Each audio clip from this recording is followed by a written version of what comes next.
এই শিশু নবীকে দাও না আমায় নিয়ে যাবে হালিমা তোমায় এই শিশু নবীকে দাও না আমায় নিয়ে যাবে হালিমা তোমায় শত শত উটনি মক্কা এলো জীর্ণ গাধা নিয়ে হালিমা এলো শত শত উটনি মক্কা এলো জীর্ণ গাধা নিয়ে হালিমা এলো হালিমা তোমার দেখন গিয়া হালিমা তোমার দেখন গিয়া তোমার কোলে শিশু নবীরাই ও নবী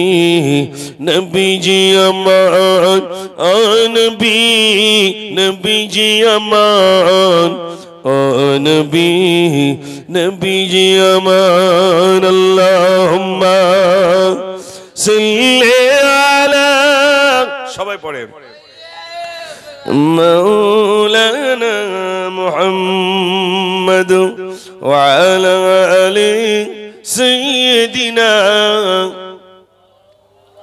ভাইরা আমার আমি বলছিলাম এই দুনিয়া দুনিয়া নয় এরপরে অনন্তকাল ধরে আমাকে আপনাকে থাকতে হবে তার জন্য কিছু পাথেয় সঞ্চয় করতে হবে না ভাই করতে হবে এই জীবন যেভাবে চলছি আমরা এই জোয়ারে আমি আপনি আমার গন্তব্যস্থানে পৌঁছাতে পারবো না ভাই আল্লাহর যদি বড় দয়া হয় যেভাবে চলছি যেভাবে আমরা জীবনযাত্রা করছি যেভাবে এই দুনিয়ায় বিচরণ করছি আল্লাহকে কেমনে খুশি করব ভাই আমাদের ভিতরে নামাজ নাই আমাদের ভিতরে আল্লাহর ভয় নাই রোজা নাই তারপরে দান নাই কিচ্ছু নাই এক কথায় শুধু এরকম একটা টেন্ডেন্সি আমাদের ভিতরে এসে গেছে দুনিয়া দুনিয়া দুনিয়া দুনিয়া দুনিয়াদারি করে পাগল দুনিয়াকে কবজা করতেই হবে যে পরিশ্রমটা করি সারা দিন ও ভাইরা আমার সকাল হয়ে গেল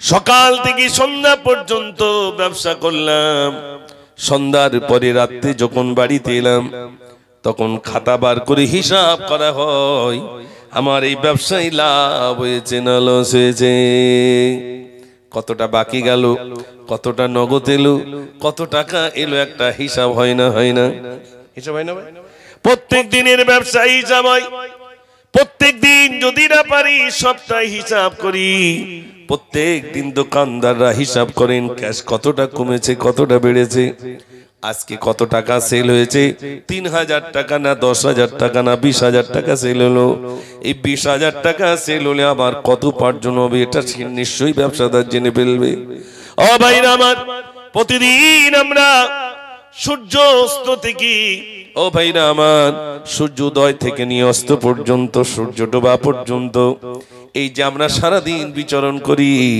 আমাদের কতটা গুনাহ হয়েছে আর কতটা আমল হয়েছে কতটা ভালো আমল করতে পেরেছি আর কতটা বদ আমল হয়েছে কোনদিন রাতে হিসাব করিনি কোনদিন হিসাব করিনি আল্লাহ আমার কত নামাজ আমার জীবন থেকে চলে গেল কত রোজা চলে গেল কত সাদকা চলে গেল ও রব্বুল আলামিন আল্লাহ তোমার কত হুকুম আমি লঙ্ঘন করে ফেলেছি ও রব্বুল আলামিন আল্লাহ তোমার কত হুকুম আমি লঙ্ঘন করে ফেলেছি এই যদি হয় আমার জীবনের ভাইরা আমার সমস্ত কিছু যদি আমার জীবন থেকে সরে যায় আল্লাহর কাছে আমি আপনি কেমন করে কৈফিয়ত দেব চলে যেতে হবে হবে না ভাই চলে যাওয়া লাগবে কিন্তু কোন মুহূর্তে ডাক আসবে এটা জানি না তবে ডাক আসবে জানি এটা একেবারে শিওর মনে রাখবেন রুহের জগতে ছিলাম একটা জগৎ তারপরে এসেছিলাম মায়ের গর্ভে মায়ের পেটে সেটা একটা জগৎ তারপরে এসেছি দুনিয়া একটা জগৎ তাই তো নাকি এরপরে যেতে হবে কবরময় জগৎ অর্থাৎ আমার এই দুনিয়া থেকে আমাকে আখিরাত অর্থাৎ এই জগৎ থেকে ও জগতে যেতে হবে মনে করুন একটা পুল বলা যায় একটা শ্যাকো বলা যায় এপারে আছি ওপারে যেতে হবে এপারে আছি আর ওপারে যাওয়ার সময়টা কত ব্যবধান, ব্যবধানটা একেবারে সংক্ষিপ্ত ব্যবধান। এই আসা আর যাওয়া এই সামান্য ব্যবধান, তাই তো নাকি ভাই? এই ব্যবধানটাকে আমরা মনে করছি অনেক লম্বা, না, একেবারে সামান্য। ও ভাইরা আমার, আজ থেকে নিয়ত করুন, শিশু বাচ্চা চলে গেল, সে তো নিষ্পাপ, কিন্তু আমার তো গুনার বোঝা আমি মাথায় নিয়ে যাব। কত গুনাহ করেছে আল্লাহর কাছে তো হিসাব দেওয়া লাগবে। হযরত ওমর ফারুক রাদিয়াল্লাহু তাআলা হিসাবের ভয়ে আল্লাহর কাছে কাঁদতেন, আল্লাহ আমার যদি ওই মরুভূমির ঘাস আমাকে বানাতে, জমিনের ঘাস যদি আমাকে তৈরি করতেন, ছাগল বেড়াগুলো সব খেয়ে নিত, আমার আর হিসাব আল্লাহ তোমার কাছে দিতে হতো না। কত হিসাবের ভয় আল্লাহর কাছে, তিনি কত হিসাবের ভয় করেন যে আল্লাহ আমার কাছ থেকে হিসাব নেবেন। যিনি জান্নাতের টিকিট পেয়ে গেছেন, জান্নাতি সনদ পেয়েছেন, এই ওমর তুমি জান্নাতি, জান্নাতের সনদ পেয়ে গেছেন, সেই ওমর ফারুক রাদিয়াল্লাহু তাআলা কাঁদছেন, আল্লাহর কাছে আমাকে হিসাব দেওয়া লাগবে। দুঃখ করে বলতেন, ও আল্লাহ আমাকে যদি টয়লেটের ওই নোংরার পোকা আমাকে বানাতেন, আর আমার হিসাব দিতে হতো না।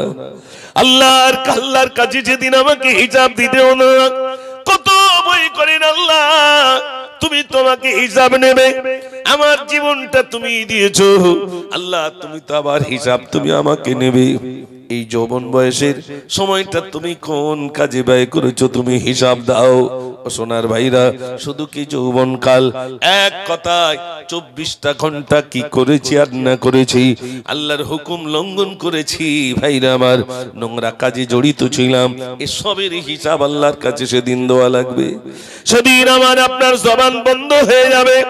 ও ভাইরা, সেদিন আমার আপনার জবান বন্ধ হয়ে যাবে, আমার গলায় ঝুলিয়ে দেওয়া হবে, ডায়েরি ঝুলিয়ে দেওয়া হবে, ভাইরা আমার সেদিন ঝুলিয়ে দেওয়া হবে, সমস্ত অঙ্গ প্রত্যঙ্গ সেদিন সাক্ষী দিতে থাকবে, হাত পা গুলো সেদিন আমার সাক্ষী হয়ে যাবে, নিজের জবান সেদিন বন্ধ হয়ে যাবে। আপনাদের কাছে বলছিলাম, হযরত ওমর ফারুক রাদিয়াল্লাহু তাআলা আল্লাহর কাছে কাঁদেন, আল্লাহ আমার হিসাব দিতে হবে তোমার কাছে। ও সোনার ভাইরা, সেদিন তো হিসাবের সম্মুখীন আমাদেরকে হতে হবে। হযরত ওমর ফারুক রাদিয়াল্লাহু তাআলা তিনি পর্যন্ত আল্লাহর কাছে ক্রন্দন করতেন, যিনি জান্নাতের সনদ পেয়ে গেছেন, আর আমরা নিজের গুনাহের জন্য আল্লাহর কাছে কোনোদিন কাঁদি না। হিসাব দিতে হবে, এটা আমাদের অন্তরের ভিতরে আজ পর্যন্ত ঘটে না যে হিসাব আমাকে দেওয়া লাগবে, ঠিক কিনা বলুন? হযরত ওমর ফারুক রাদিয়াল্লাহু তাআলা হিসাবের ভয়তে তিনি যখন খলিফা নিযুক্ত ছিলেন, ভাইরা আমার, যখন তিনি দেশ চালনা করতেন, অর্ধজানের খলিফা ছিলেন, আল্লাহর কাছে আমাকে কৈফিয়ত দেওয়া লাগবে। আল্লাহ তো আমাকে মসনদে বসিয়েছেন, এই দেশ চালাবার জন্য আল্লাহ আমাকে পাঠিয়েছেন, এখানে বসার সুযোগ দিয়েছেন। অতএব দেশ চালাতে যদি কোনো ত্রুটি হয়, গরিব দুস্থ অসহায় যারা তারা যদি সেবা না পায়, আল্লাহর কাছে আমাকে কৈফিয়ত দেওয়া লাগবে। গভীর রজনীতে অলিতে গলিতে ঘোরাফেরা করতেন, এমন একটা জায়গায় দেখছি একজন মহিলা তার দুটি সন্তান ডুকরে ডুকরে ক্রন্দন করে। কান্নার আওয়াজ পেয়ে তিনি এগিয়ে গেলেন, গিয়ে দেখছেন ছোট্ট ছোট্ট দুটো বাচ্চা, তাদের চিৎকার, মাঝে মাঝে ঘুমিয়ে যায়, আবার চিৎকার দিতে শুরু করেন, মাঝে মাঝে ঘুমিয়ে যায় আবার চিৎকার দেয়। আমিরুল মুমিনিন খলিফাতুল মুসলিমিন সালাম দিলেন, আসসালামু আলাইকুম। উত্তর চলে এলো, ওয়ালাইকুম আসসালাম। বাচ্চা দুটো কান্নার কারণ কি? বলছে আমরা এমন সময় ওই বাচ্চা দুটোর কান্নার কথা বলতে যে বলছেন আমাদের কিচ্ছু নাই, কি খাবো, বাচ্চা দুটোকে কি খেতে দেব? আজ 1-2 দিন গুজরে গেল, বাচ্চা দুটো কিছুই খায় না। আমি কি কোনোদিন সহ্য করতে পারি? বাচ্চা না অনাহারে থাকবে, আমি মা কি সহ্য করতে পারি? ও ভাই, আমার মহিলা কি করলেন? তিনি বলছেন ওই বাচ্চা দুটো যখন কাতরায়, আমি কি করলাম, তাদের তো সান্ত্বনা দিতে হবে, কি তাদের খেতে দেব? তাই উনুনের উপরে একটা হাঁড়ি দিলাম, হাঁড়িতে কিছু পানি দিলাম, 3টে পাথর ছেড়ে দিয়ে একটা নাকড়ি দিয়ে আমি নাড়তে শুরু করে দিলাম। পাথরগুলো গিয়ে হাড়ির গায়ে কটকট করে লাগে। আর বাচ্চাগুলোকে সান্ত্বনা দিই, বাচ্চা তোরা কাঁদিস না, কাঁদিস না, কোনি রান্না হয়ে যাবে। বাচ্চা দুটো ওই হাড়ির খটখটানি আওয়াজ শুনে মনে করে আমার মা বুঝি আমাদের জন্য রান্না করে। ভাইরা আমার, এরপরে বাচ্চা দুটো আবার ঘুমিয়ে যায়, আবার খিদের তাড়নায় তারা আবার জেগে যায়। এই দৃশ্য দেখে যে হযরতে আমিরুল মুমিনিন খলিফাতুল মুসলিমিন হযরতে ওমর এই কথা শুনে চোখের পানি ছেড়ে দিলেন আর বলছেন, আল্লাহ, আমার রাজ্যের ভিতরে ক্ষুধার্ত অবস্থায় রইল, আল্লাহ আমার দায়িত্ব ছিল ওদের কাছে কিছু পৌঁছে দেওয়া। আল্লাহ সেদিন তো এইটার জন্য আল্লাহ তোমার কাছে আমাকে কৈফিয়ত দেওয়া লাগবে। ছুটে আসলেন বাইতুল মাল থেকে 1 বস্তা আটা নিজে মাথায় করলেন। ভাইরা আমার, সঙ্গী সাথীরা বলছেন, হুজুর আমাদের কাছে দেন। হযরতে আমিরুল মুমিনিন খলিফাতুল মুসলিমিন হযরত ওমর বলছেন, না, দায়িত্বটা আমার, কৈফিয়ত তো আমার আল্লাহর কাছে দেওয়া লাগবে। আটার বস্তাটা নিজে মাথায় করে বাচ্চাদের কাছে নিয়ে গেলেন। শুধু আল্লাহর কাছে কৈফিয়ত আমাকে দিতে হবে, আল্লাহর কাছে আমাকে সেদিন দণ্ডায়মান হতে হবে। আল্লাহ সেদিন আমার কাছ থেকে তিনি পুঙ্খানু হিসাব নেবেন। নেবেন না ভাই? ও ভাই আমার, মনে রাখবেন, এক কদম আগিয়ে যাওয়ার ক্ষমতা হবে না। কিয়ামতের দিন সবাই নফসি নফসি নফসি করবে। কেউ রক্তে হাবুডুবু খাবে, কেউ ঘামে হাবুডুবু খাবে, কেউ পুঁজে হাবুডুবু খাবে।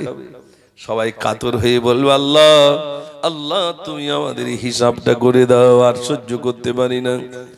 ও ভাইরা আমার, কিয়ামতের ময়দানে সবাই নফসি নফসি নফসি করবে। সেদিন এই সবার মাথাটা উঁচু হয়ে যাবে, উলঙ্গ অবস্থায় দাঁড়াবে। আম্মা জান আয়েশা বললেন, ইয়া রাসূলুল্লাহ, কিয়ামতের দিন সবাই তো উলঙ্গ অবস্থায় সেখানে দণ্ডায়মান হবেন, উলঙ্গ অবস্থায় উঠবেন, এ যেন একটা লজ্জার ব্যাপার। আল্লাহর নবী বললেন, আয়েশা রে, নিজে চোখ দুটা নিচের দিকে যাবে না, কোন মানুষের অঙ্গের দিকে আর সেদিন তাকাবার সুযোগ হবে না। সেদিন আসমানের দিকে তাকিয়ে তাকিয়ে বলবে, নফসি নফসি নফসি, আমার উপায় কি হবে, আমার উপায় কি হবে। বুঝতে পারছেন না ভাই?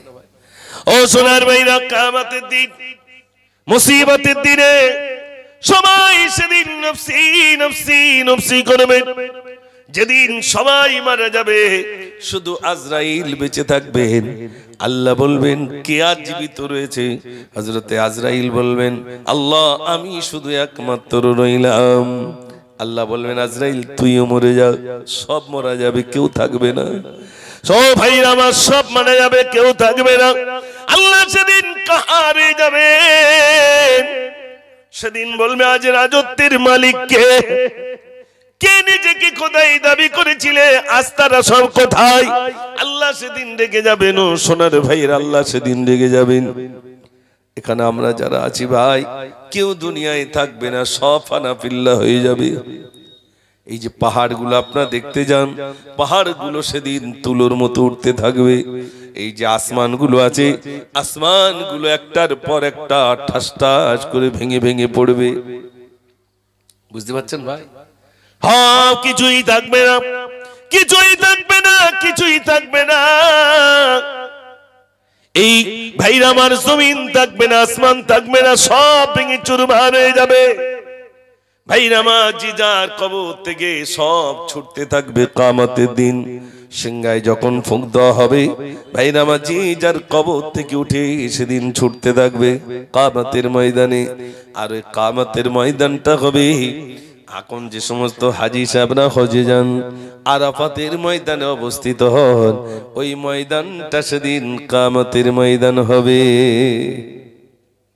কিসের ময়দান হবে? কিয়ামতের মাঠ। ও ভাইরা আমার, সেদিন ভাইরা আমার, একটা নেকির জন্য ছেলের কাছে যাবে। ছেলের কাছে গিয়ে বলবে, বাবা, আমি তোমার আব্বা কই? আমি একটা নেকির জন্য জান্নাতে যেতে পারি না, একটা নেকি আমাকে দাও। সন্তান বলল, আমি তোমাকে চিনি না, আমি তো একটা নেকির জন্য জান্নাতে যেতে পারি না, তুমি আমার পিতা, তুমি আমাকে একটা নেকি দাও।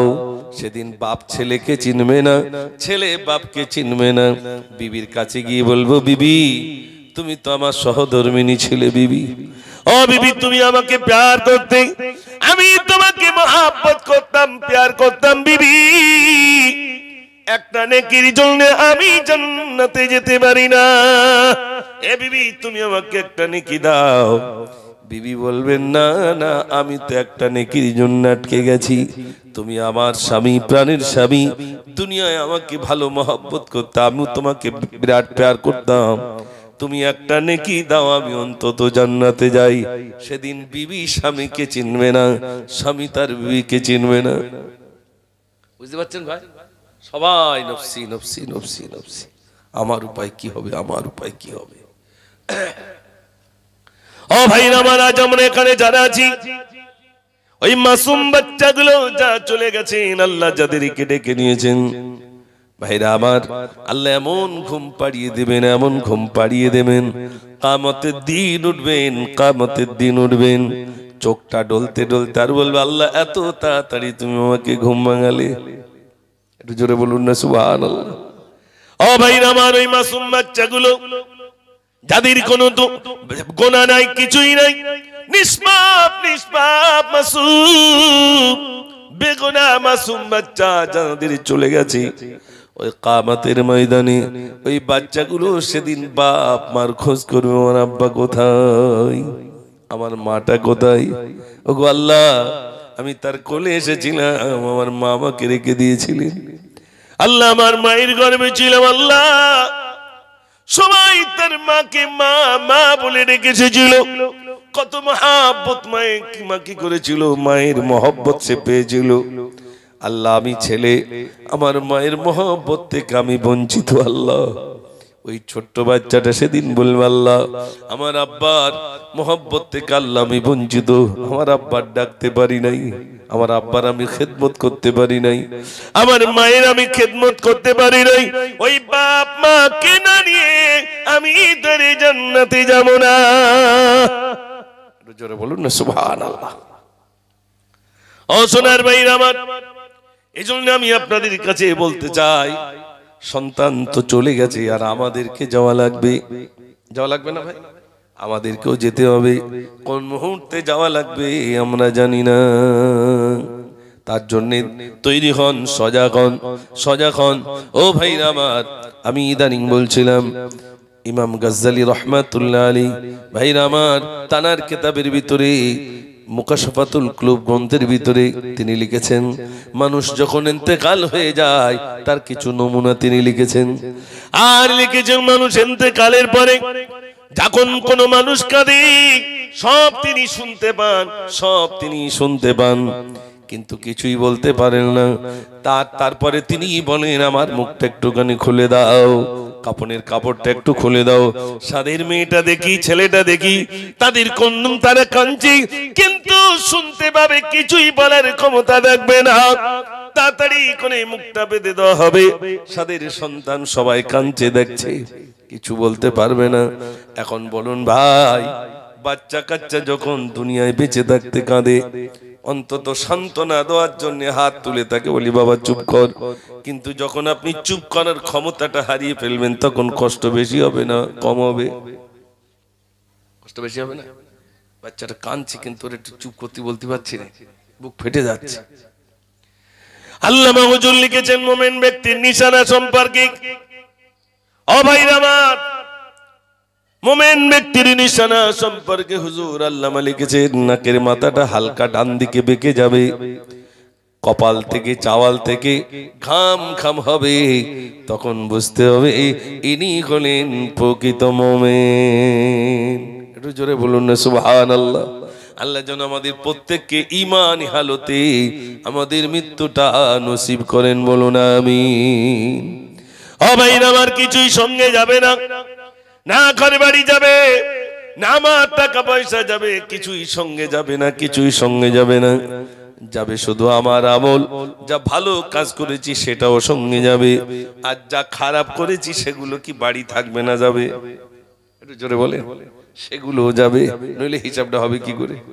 খারাপও যাবে, ভালোও যাবে। এক কথায় যেটাকে আমি দুনিয়ায় যেটাকে ইউজ করেছি, যেটা আমি আমলে পরিণত করেছি, যা করেছি সব আমার সঙ্গে যাবে। ও ভাইরা আমার জন্য বলবো, সব বিদায় দিয়ে চলে আসুন। এই দুনিয়া তুচ্ছ, দুনিয়া তুচ্ছ দুনিয়া।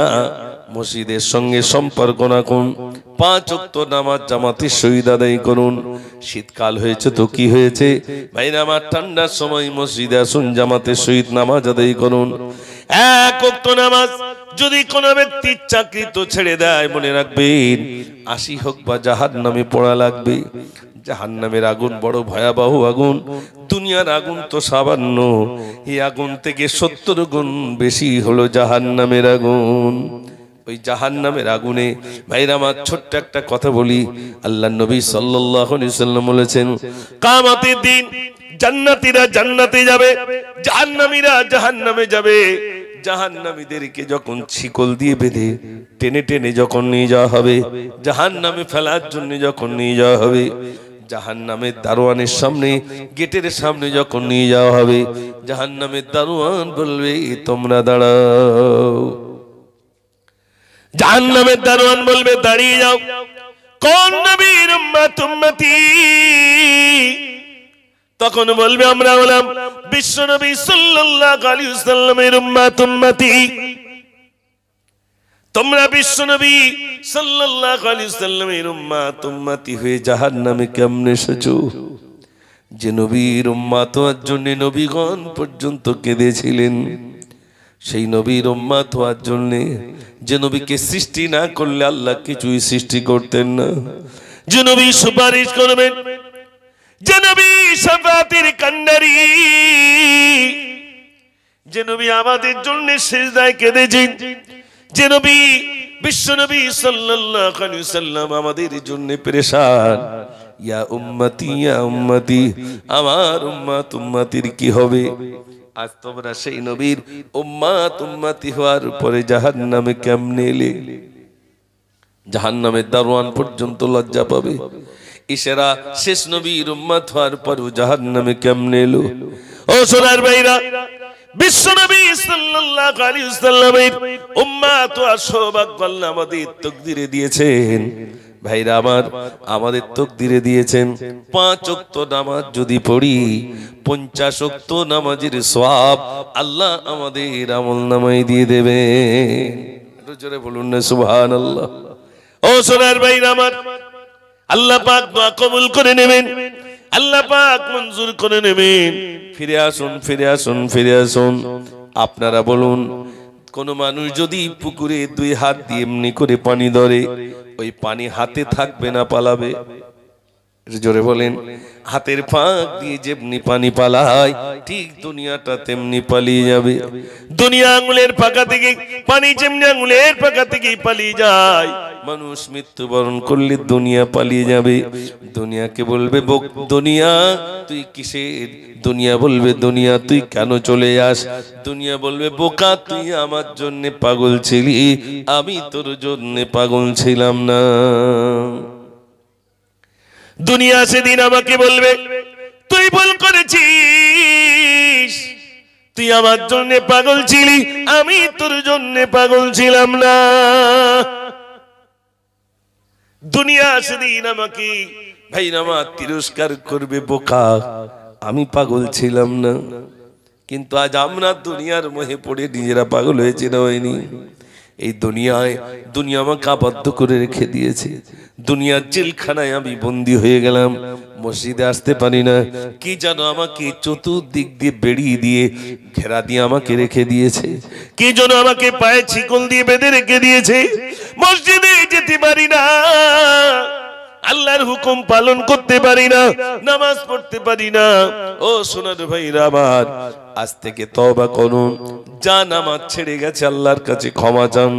আর প্রতিদিন উমরে কাজা হিসাবে আপনি নামাজ পড়ুন আর বলুন, আল্লাহ জীবনের যে ছেড়ে যাওয়া নামাজগুলো তার ভিতর থেকে ফজরের ফরজ নামাজটা আমি আদায় করলাম।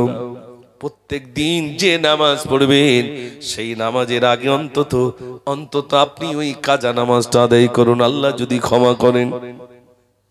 আমাদের দিকে একটা সিস্টেম আছে কাফারা। মানুষ মরে যাওয়ার পরে দুটি কোরআন শরীফ কিছু টাকা পয়সা দিয়ে 50 বছর বা 60 বছর ভাইরা আমার তার হিসাব করা হয়, এত কোটি এত টাকা এত পয়সা তার কাফারা বাবদ হয়েছে। একটা এতিম ছেলে দেখে ওই টাকার কিছু অংশ দিয়ে দেয় না কাফারা কার জন্য প্রযোজ্য? যিনি নামাজ আদায় করতেন কিন্তু দেখা যায় অসুস্থতার হালতে দুদিন নামাজ পড়তে পারেননি, খুব অসুস্থ হয়ে গেছেন, তিনি উঠতে পারেননি, চলতে পারেননি, হয়তো নামাজ ছেড়ে গেছে, হয়তো সন্তান বুঝতে পারছে আমার মা কে আমার আব্বা ওই সেলাইন অবস্থায় হসপিটালে যাচ্ছেন, সেই সময় নামাজ পড়তে পারেনি, কাতরাচ্ছিলেন। এই রকম অবস্থায় যারা চলে গেছেন 3 দিন 4 দিন, ওই ভাইরা আমার হিসাব করে একটা কাফারা দেওয়ার কথা আল্লামা হুজুর বলে গেছেন। কিন্তু সারা জীবন নামাজ পড়বো না, রোজা রাখবো না, যদি বলি খোকা কাফারা দে, তার মার কম হবে না বেশি হবে? একটু জোরে বলে। নামাজ পড়বো না, কিচ্ছু করবো না, কাফারা। ও সোনার ভাইরা আমার, এজন্য আমি আপনাদের কাছে বলে যাই, আজ আমাদের সন্তানেরা চলে গেছেন। ভাইরা ছোট্ট একটা কথা বলি, এটা কিতাবের কথা নয়, সত্য কথা। এটা আমি নিজ কানে আপনার শুনেছি বলে আপনাদের কাছে বলছি। এটা বলতেই হয়, এর ভিতরে জ্ঞান আছে। ছোট্ট বাচ্চা, এই একটু আগে দেখছিলাম একটা হ্যান্ডিক্যাপ একটা বাচ্চা ছিল না ভাই, ছিল, নিজে হাঁটতে পারে না, আপনারা নিয়ে যাচ্ছিলেন। ওই বাচ্চাটা এসে মিলাদে বসেছে না বসেনি?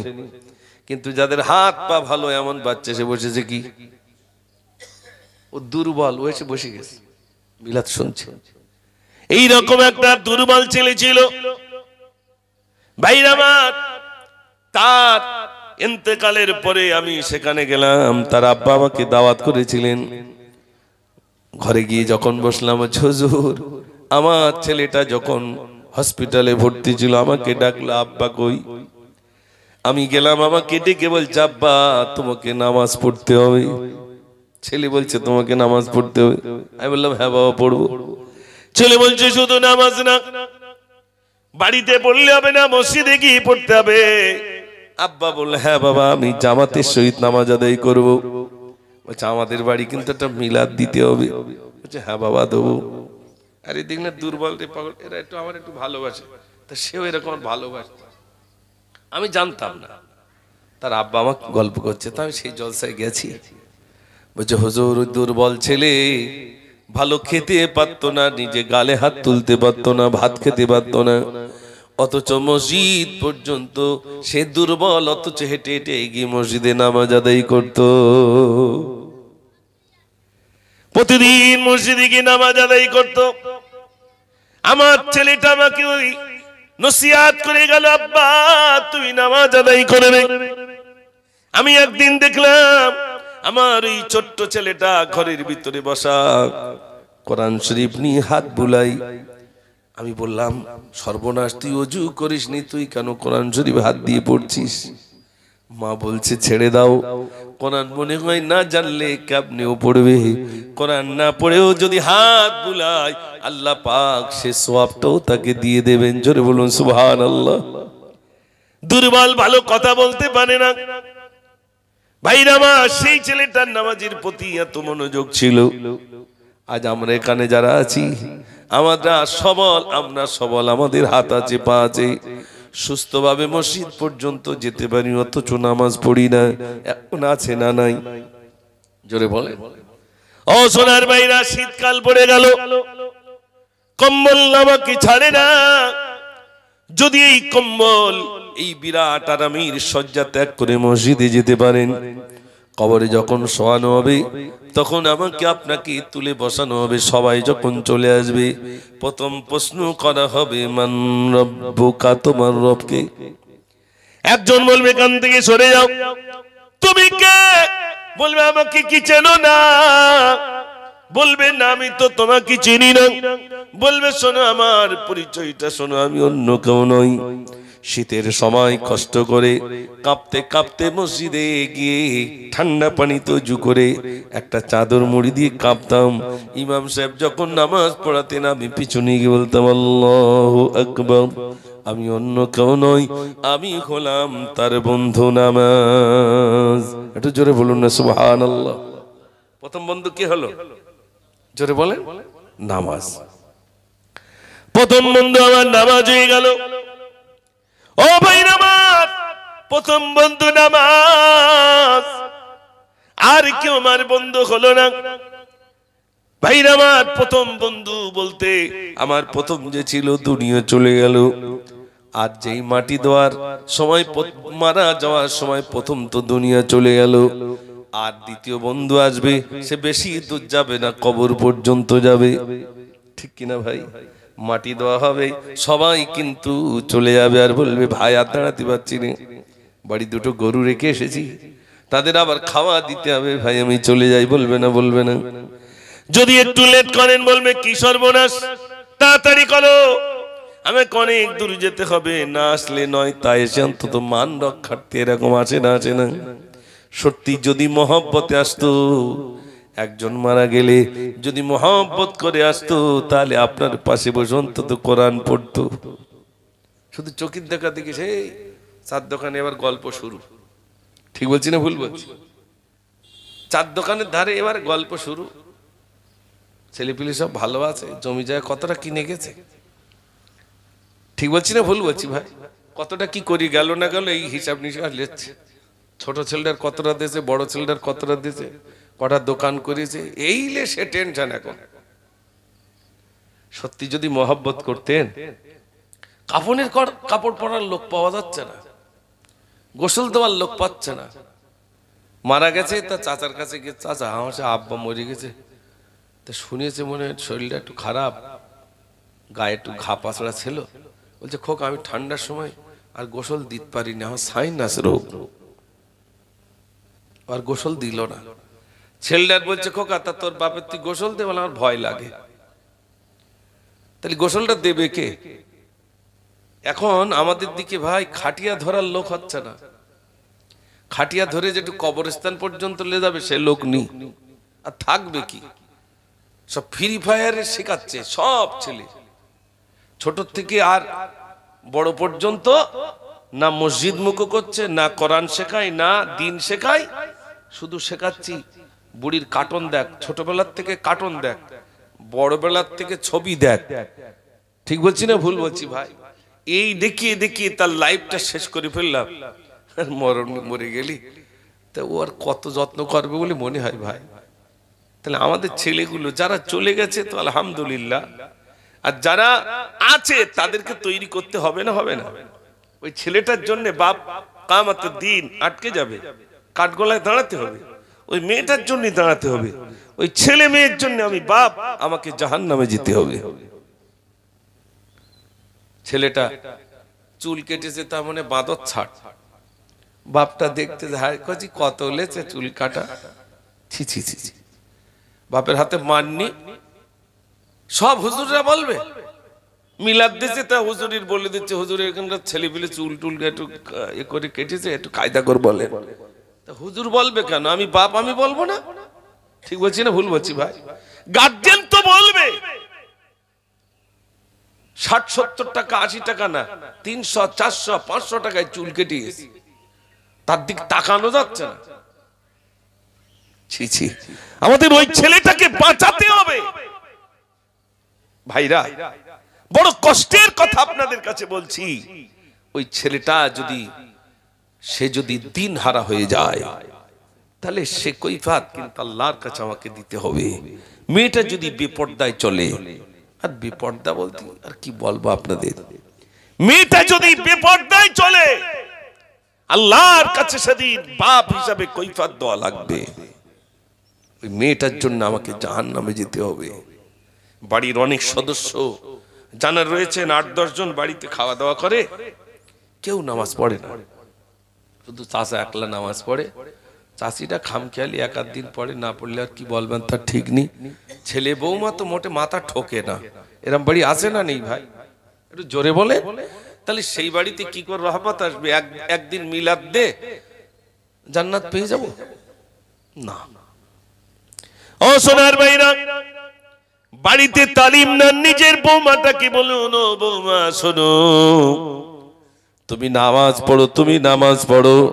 আল্লাহর নবী সাল্লাল্লাহু আলাইহি সাল্লাম চলে যাওয়ার সময় দুনিয়া থেকে বিদায় লগ্নে তিনি বলেছিলেন, সালাত সালাত সালাত তাকিমুস সালাত, নামাজ নামাজ নামাজ নামাজ। আমি গার্জিয়ান হিসাবে আমি বাড়িতে খবর নেব, এ ছেলে তুমি নামাজ পড়েছো কিনা, বৌমা তুমি নামাজ পড়েছো কিনা, বিবি তুমি নামাজ পড়েছো কিনা, যোহরের আজান হয়ে গেছে, চলো সবাই নামাজ পড়িনি, আমি মসজিদে যাই, তোমরা বাড়িতে নামাজ পড়ে নাও। এটা যিনি গার্জেন হবে, অভিভাবক আছেন, তার দায়িত্ব আছে না নাই? আমি গার্জেন, আমার দায়িত্ব নেই? আছে, যে তোমরা সবাই নামাজ পড়ে নাও, নামাজ পড়ো, আল্লাহর হুকুম, এটা পড়তে হবে। এটা যেরকম বাপ ছেলেকে নসিহত করে না ভাই, কত কথা বলে, ঠিক এটাও নসিহত। যিনি অভিভাবক হবেন তাকে বলতে হবে, মেয়েটাকে নামাজ পড়াতে হবে, ছেলেটাকে নামাজ পড়াতে হবে, বাবা তুমি নামাজ পড়ো, মহব্বত করে বলেন, দেখবেন ওই বাচ্চাটা নামাজ পড়ে। পড়বে না ভাই? পড়বে।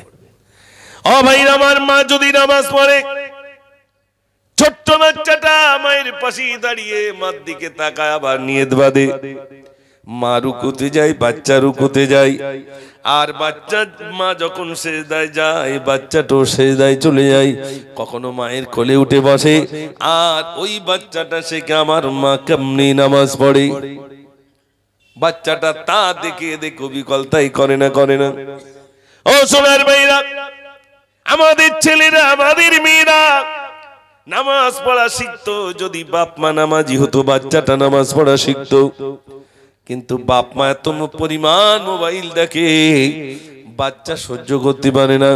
একটু বড় হইলে বলে, আমার কিন্তু এত বড় মোবাইল দিতে হবে, তোমার যা মোবাইল ওর থেকে বড় দিতে হবে। আমাদের ছেলেরা পঙ্গু হয়ে যাচ্ছে, শেষ হয়ে যাচ্ছে। বাঁচাতে হবে না? হবে না ভাই? বাঁচাতে হবে। আজ থেকে নিয়ত করুন, ছেলেটাকে ডেকে বলেন, বাবা যাই করিস আমিও সব দেখবো না, তোকে নামাজ পড়তে হবে। নামাজ যদি পড়ে একটা একটা করে গোনা তার জীবন থেকে সরে যাবে। যদি মসজিদে আসে, সত্য কথা বলুন, সে কি আর কোনোদিন তাস খেলবে? সে কি আর জুয়া খেলবে? সে কি টিকিট খেলবে? সে যখন মসজিদের সঙ্গে সম্পর্ক রাখবে, সমস্ত অন্যায়গুলো তার আস্তে আস্তে দূর হয়ে যাবে। নামাজি ব্যক্তি যখন কোনো অন্যায় করে, ভাইরা আমার, নামাজি ব্যক্তি যখন কোনো অন্যায় করে, সে চিন্তা করে এটা আমার জন্য বৈধ নয়, আমি বড় গোনায় পড়ে যাব। যদিও করে ফেলে, যদি অন্যায় করে ফেলে, যদিও ভাইরা আমার সগীরা গোনা, ছোট একটা গোনা করে ফেলে, আল্লাহর কাছে কাঁদে, আল্লাহ ভুল হয়ে গেছে, আল্লাহ তুমি ক্ষমা করো, এমন কাজ আর আমি করবো না। ও সোনার ভাইরা, আপনাদের কাছে আমি বলছিলাম, মানুষ যখন মারা যায়, তাহলে যখন কবরস্থ করা হয়, উঠে বসানো হবে, প্রথম প্রশ্ন করা হবে, মান রব্বুকা, তোমার রবকে। একজন বলবে কান থেকে সরে যাও, বলবে তুমি কে? তখন বললে আমি অন্য কেউ নয়, আমি হলাম তার বন্ধু নামাজ। একটু জোরে বলুন না সুবহানাল্লাহ। ও ভাই, আমার নামাজ নামাজ নামাজ নামাজ বন্ধ হয়ে যাবে। 5 ওয়াক্ত নামাজ। ও ভাই, নামাজ আপনি বলুন, সারাদিন 24টা ঘন্টার ভিতরে নামাজ পড়তে কত সময় লাগে? দেখুন, 24টা ঘন্টার ভিতরে নিজের জীবন, নিজের আখিরাতের পুঁজি সঞ্চয় করার জন্য কত সময় দেওয়া লাগবে একটু শুনুন। ফজরের নামাজ 2-4 রাকাত নামাজ পড়তে কত সময় লাগে? কত সময় লাগতে পারে ভাই? না, আমি ধরলাম আপনার আধা ঘন্টা ধরলাম। নামাজের জন্য ফজরের নামাজ আধা ঘন্টা ধরলাম, যোহরের নামাজ আধা ঘন্টা ধরলাম, তাহলে 1 ঘন্টা হয়ে গেল। আসরের নামাজ 15 মিনিট, মাগরিবের নামাজ 15 মিনিট, ভাইরা আমার, তাহলে এখানে আধ ঘন্টা হয়ে গেল। তাহলে আসর মাগরিব 15 আধ ঘন্টা, আর এদিকে আধ ঘন্টা, 1 ঘন্টা হলো। এশার নামাজ আমি ধরলাম আধা ঘন্টা, তাহলে এবার বলুন তাহলে কত ঘন্টা হলো? মাত্র 2 ঘন্টা, তাই তো? 2 ঘন্টা হলো, ওইখানে নেই আরো 1 ঘন্টা জড়িয়ে দেন, 2.5 ঘন্টা হলো। 24টা ঘন্টার ভিতরে 24 ঘন্টার ভিতরে আপনি 2.5টা ঘন্টা আমি আপনি নিজের জন্য আল্লাহর নৈকট্য লাভের জন্য কি খরচ করতে পারবো না?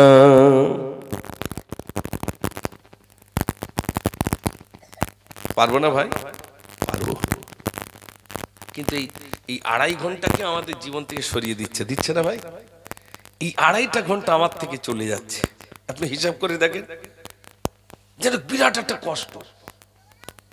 নামাজ পড়তে যাওয়াটা যেন বিরাট একটা কষ্ট।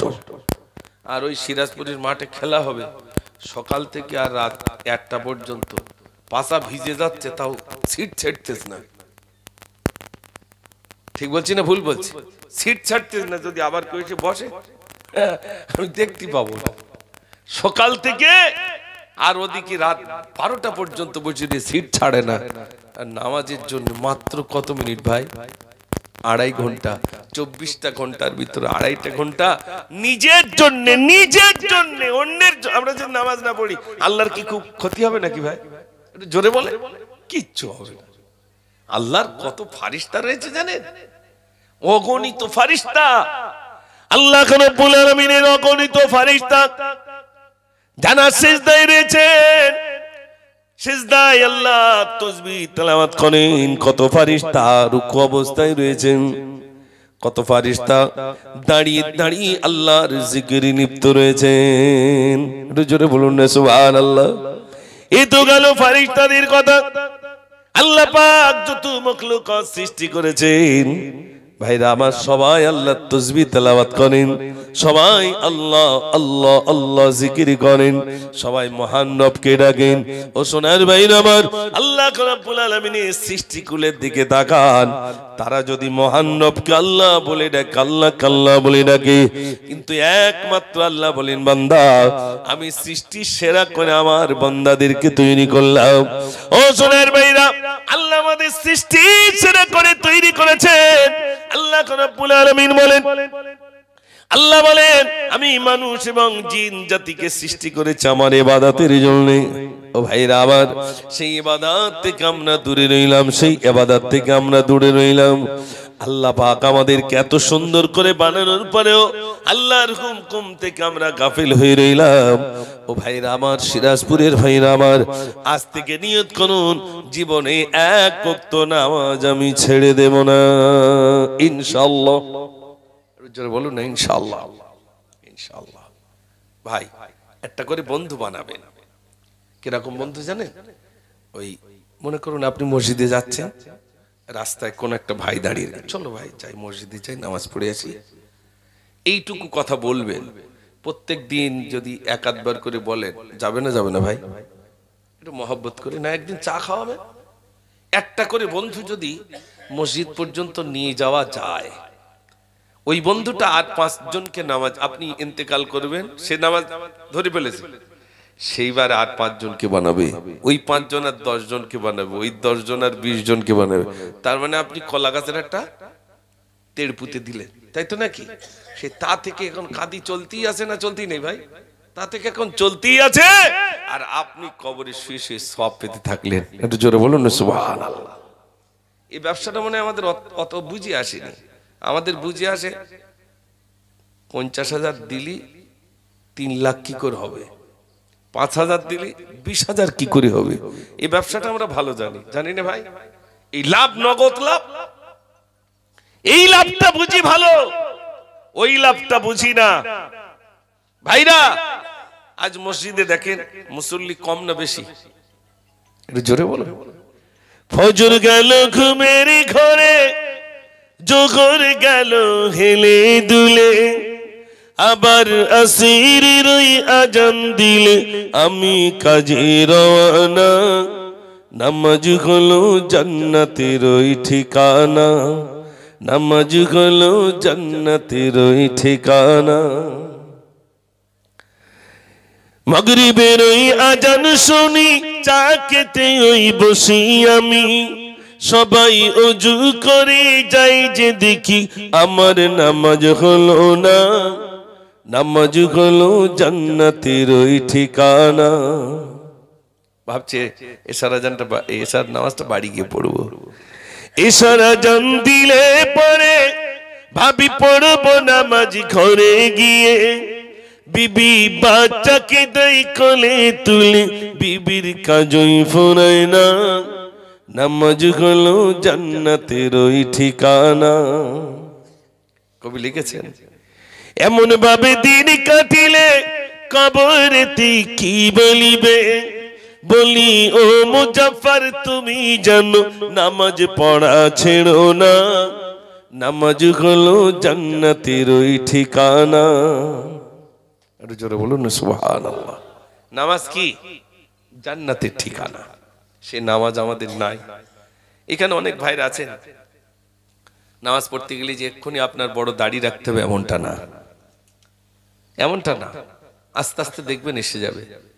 হয়তো অনেকে অনেক কিছু পান করেন, এগুলো আস্তে আস্তে সব সরবে। আর যদি মনে হয় এগুলো ছাড়বো তারপর মসজিদ যাওয়া, যেতে পারবে ভাই? না, মসজিদ যেতে হবে। আস্তে আস্তে দেখবেন আপনার সব পরিবর্তন এসে যাবে, সব পরিবর্তন আসবে। মসজিদের সঙ্গে একবার সম্পর্কটা রাখো। কত ক্লাবের সদস্য হয়ে আছেন, কত পার্টির সদস্য হয়ে আছে, এরকম আছে না নাই ভাই? আছে। তা আমি একবার আল্লাহর ঘরের মুসল্লি হিসাবে বেড়ে যাই না, আল্লাহর ঘরের মুসল্লি হিসাবে আমি বেড়ে যাই, আল্লাহর ঘরের সঙ্গে সম্পর্ক রাখি। পৃথিবীর শ্রেষ্ঠ স্থান, পৃথিবীর শ্রেষ্ঠ ঘর কোনটা ভাই? মসজিদ। সেই মসজিদের সঙ্গে সম্পর্ক রাখি, আল্লাহ জীবন পরিবর্তন করে দেবে। আমি পরিশেষে দুটো একটি গজল বলি, ইনশাআল্লাহ আপনাদের থেকে বিদায় হব। দেখি একবার তাকবীর ধ্বনি যদি জোর হয় ইনশাআল্লাহ শোনাবো। আওয়াজ দেখি নারে তাকবীর, সবাই মিলে দেন নারে তাকবীর।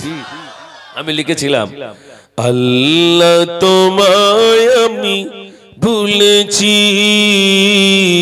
ভুলেছি তোমারই ঘর। আল্লাহ তোমায় আমি ভুলেছি, ভুলেছি তোমারই ঘর। জানি আমি মরিলে আসবে সজন, সবাই সেদিন হবে পার। আল্লাহ তোমায় আমি ভুলেছি, ভুলেছি তোমারই ঘর। দুনিয়ার মায়া জাল করেছে বাঁধন, বেঁধেছে শয়তানি জাল। কি বলছে? চেঞ্জ করবে? চেঞ্জ করলে হবে না।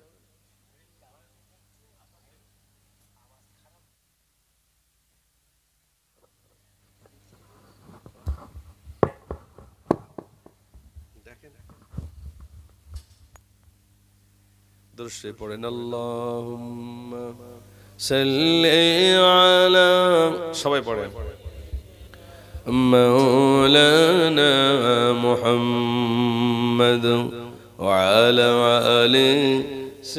লেবু দাওনি তো? লেবু একটু ফেলে দিও না, অন্য কারো দিয়ে। প্রাণ ভরে দরুদ শরীফ আল্লাহুম্মা। খ্যান খ্যান করছে, ওটা সাউন্ড ছিল ভালো। مولانا محمد وعلى آل سيدنا। নৌকার মাঝি পার করে দেরি করিস না, যাব আমি জিয়ারতে সোনার মদিনা। আল্লাহুম্মা সাল্লি আলা, সবাই পড়ে, ওয়া আলা আলি সাইয়্যিদিনা। আমি লিখেছিলাম আল্লাহ তোমায় আমি ভুলেছি, ভুলেছি তোমারই ঘর। জানি আমি মরিলে আসবে সজন, সবাই সেদিন হবে পার। আল্লাহ তোমায় আমি ভুলেছি, ভুলেছি তোমারই ঘর। দুনিয়ার মায়া জাল করেছে বাঁধন, বেঁধেছে শয়তানি জাল। খুলবে কবে বাঁধন আমার, এসে গেল মৌতের কান। ভুল পথে কেন আমি কেটেছি, বিপদের মুখে আমি পড়েছি।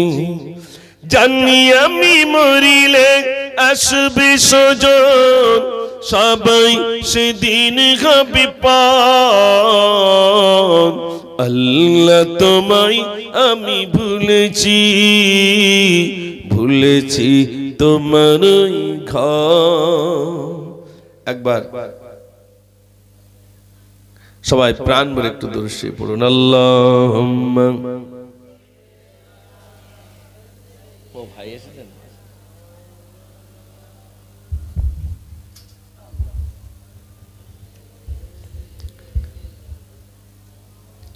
সবাই একবার তাকবীর, সবাই জোরে দেন নারে তাকবীর। মাশাআল্লাহ। সবাই একটু জিকির করেন লা ইলাহা ইল্লাল্লাহ।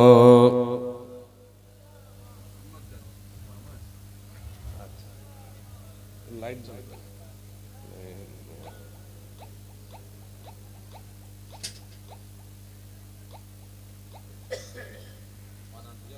আচ্ছা আচ্ছা, মাশাআল্লাহ। তো কি বলছিলাম ভাইরা, যে আমাকে আপনাকে চলে যাওয়া লাগবে, এই দুনিয়া ছেড়ে চলে যাওয়া লাগবে। আর ওই কবরে প্রথম প্রশ্ন তাহলে কি হবে, মান রব্বুকা, তোমার রব কে, মনে আছে তো? তো প্রথম বন্ধু তাহলে কি হলো ভাই? নামাজ। ভাইরা আমার এরপরে পায়ের দিকে যাবেন, সেখানে গিয়ে ফেরেশতারা বলবেন মান রব্বুকা, তোমার রব কে। একজন বলবে কান থেকে সরে যাও, বলবে তুমি কে? বলবে আমাকে কি তুমি চেনো না? চেনো না।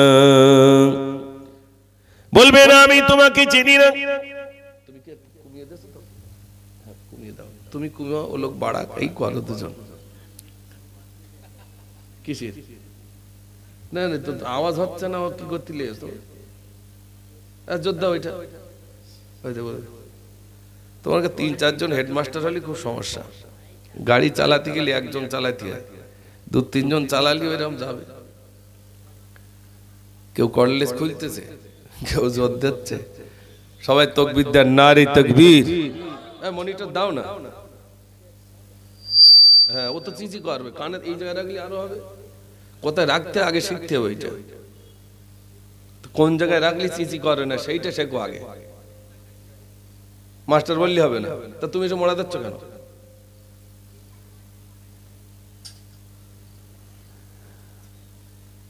কি বলছিলাম জানো ভাই? আল্লাহ রাব্বুল আলামিন ভাইরা আমার সেদিন আমাকে আপনাকে কবরস্থ করার পরে এরপরে পায়ের দিকে গিয়ে বলবেন মান রব্বুকা, তোমার রব কে।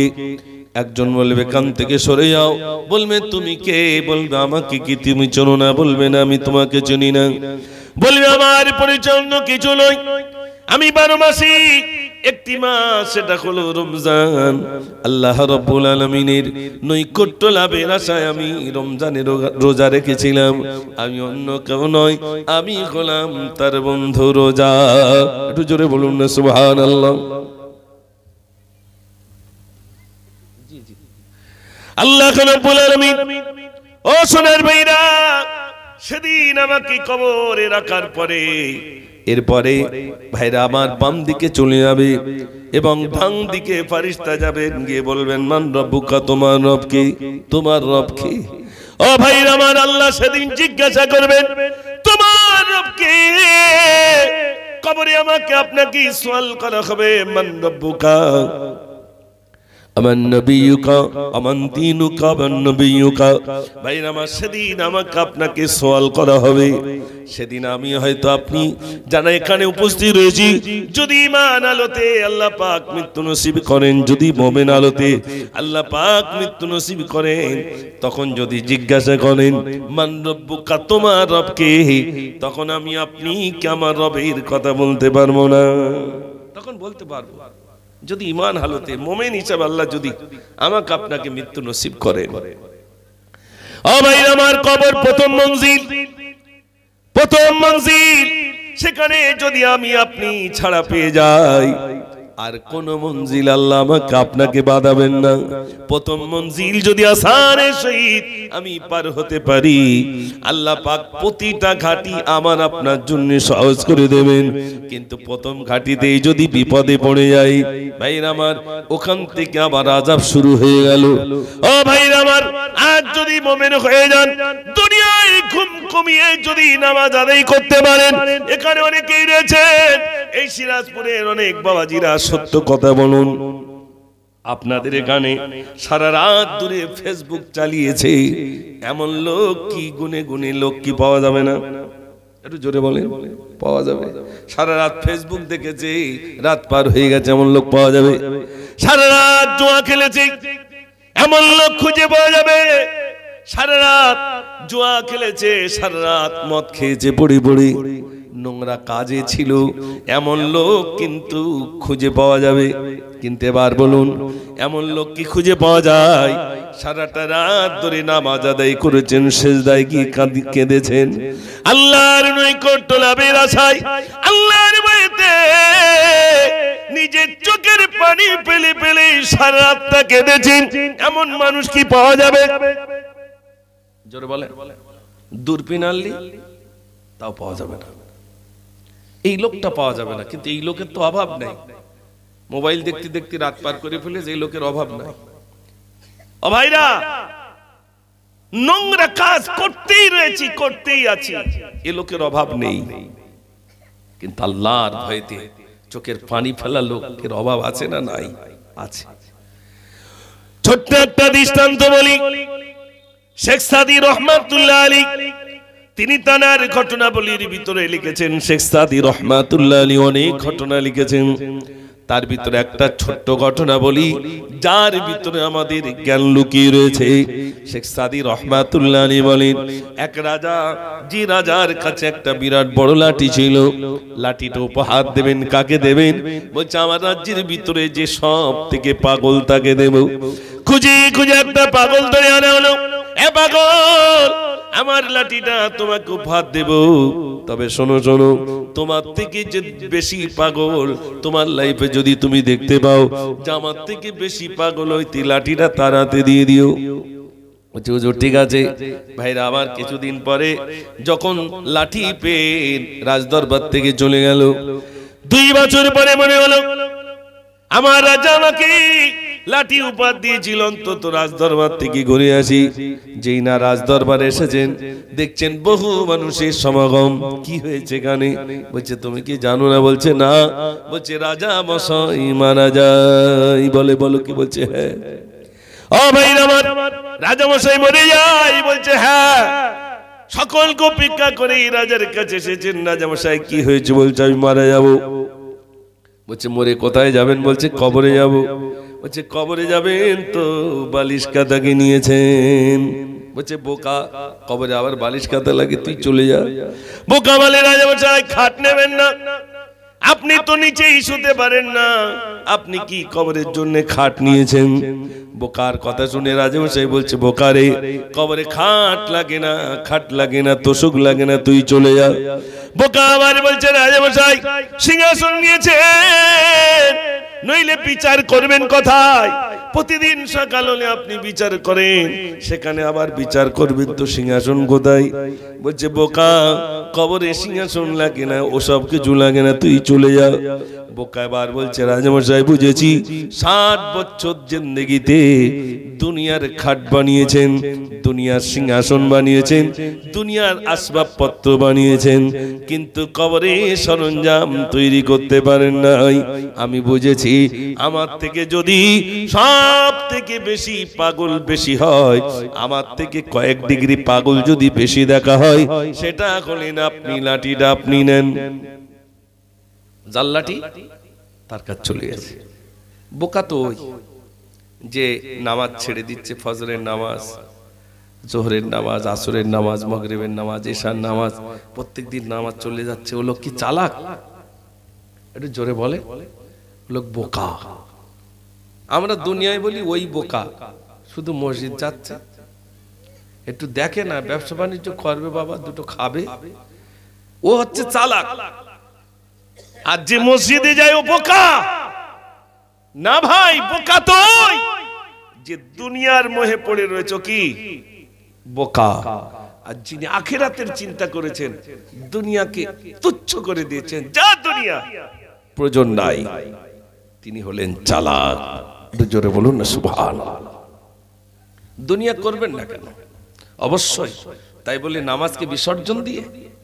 জোরে বলে না। আপনি দূরে গেছেন, আল্লাহ আপনার জন্য, আমার আপনার জন্য কি হুকুম দিয়েছে, শরীয়ত আমাকে কি হুকুম দিয়েছে। এখান থেকে আপনি হুগলি জেলা চলে গেলেন, বর্ধমান জেলা চলে গেলেন, আপনি মুসাফির হয়ে গেলেন। বলে ব্যবসার জন্য চলে গেলেন, আপনি মুসাফির হয়ে গেলেন। আপনার জন্য কসরের নামাজ, আপনি জোহরের নামাজ তখন 2 রাকাত পড়বেন। পানির অসুবিধে, পানি পাওয়া যাচ্ছে না, তার জন্য ব্যবস্থা আছে না নাই? তায়াম্মুম করে নেবেন। কোনটা অসুবিধা রেখেছে? ইসলাম কি এমন জামার আপনার উপরে জুলুম করে দিয়েছে? না, সহজ জিনিসটাকে কঠিন ভাবে দেখি আমরা, একেবারে সহজটাকে বিরাট কঠিন করে ফেলি আমরা। এগুলো পারি না।